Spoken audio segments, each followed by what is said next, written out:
Silkyara tunnel हादसे को लेकर तमाम तरीके के सवाल अभी भी बरकरार हैं। हादसे के 17 दिन बाद श्रमिकों को बाहर निकाला जा सका। उन श्रमिकों को निकालने में जिन जिन का रोल था उसे लेकर भी अब तरह तरह की चर्चाएं हो रही हैं। अलग अलग तरीके की घोषणाएं भी हो रही हैं, सम्मान भी हो रहा है। तो उत्तराखंड कांग्रेस ने भी अब उन लोगों को सम्मानित करने का फैसला किया है जिन्होंने आखिरी वक्त पर मैनुअली खुदाई की और श्रमिकों को बाहर निकाला। कहा कि 19 विधायक हैं, उनकी पर मंथ की सैलरी प्लस हम लोग जितना और कलेक्ट करेंगे हम वो करेंगे, और जो जिस तरीके से उनसे सामंजस्य हमारा स्थापित हो जाएगा तो हम एक कार्यक्रम यहाँ देहरादून में रख के उनको सम्मानित भी करेंगे और ये धनराशि भी उनको सुपुर्द करेंगे।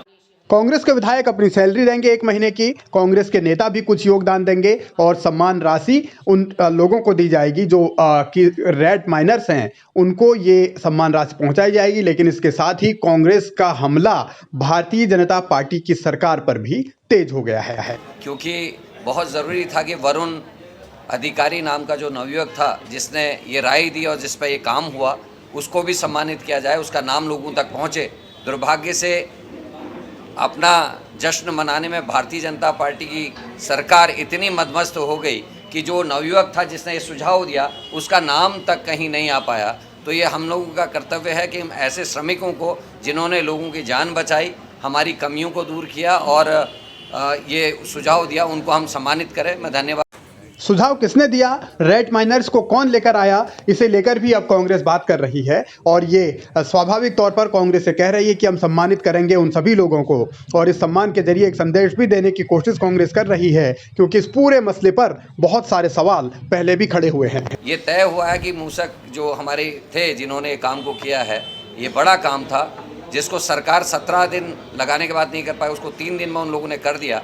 तो ऐसे लोगों को हम सम्मानित करें और अपना ऋण चुकाएं, उनके प्रति अपनी कृतज्ञता को व्यक्त करें कि आपने हमारे राज्य के नाम को बचाया है। क्योंकि अन्य राज्यों के वहाँ वर्कर्स काम कर रहे थे, उसमें कई स्टेट्स के लोग काम कर रहे थे, उनकी जान बची, जिससे उन स्टेट्स में भी उत्तराखंड का नाम रोशन हुआ या बचा है, और बेइज्जती जो होने से उससे हम बच गए हैं। लेकिन इतना ज़रूर कहेंगे कि आज के इस कार्यक्रम में कि रोहिणी की घटना से हमने कोई सबक नहीं सीखा।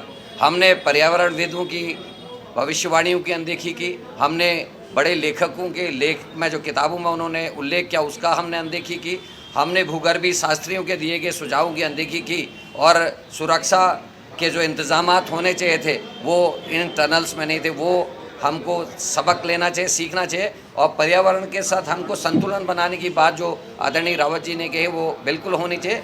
एक उत्तराखंड के पर्यावरण शास्त्रियों की और भूगर्भीय शास्त्रियों की कमेटी बननी चाहिए जो इस तरीके के टनल बनने से पहले अपने सुझाव सरकार को दें, और इसको मैंडेटरी किया जाना चाहिए कि उनके सुझाव के बाद ही कार्य प्रारंभ हो।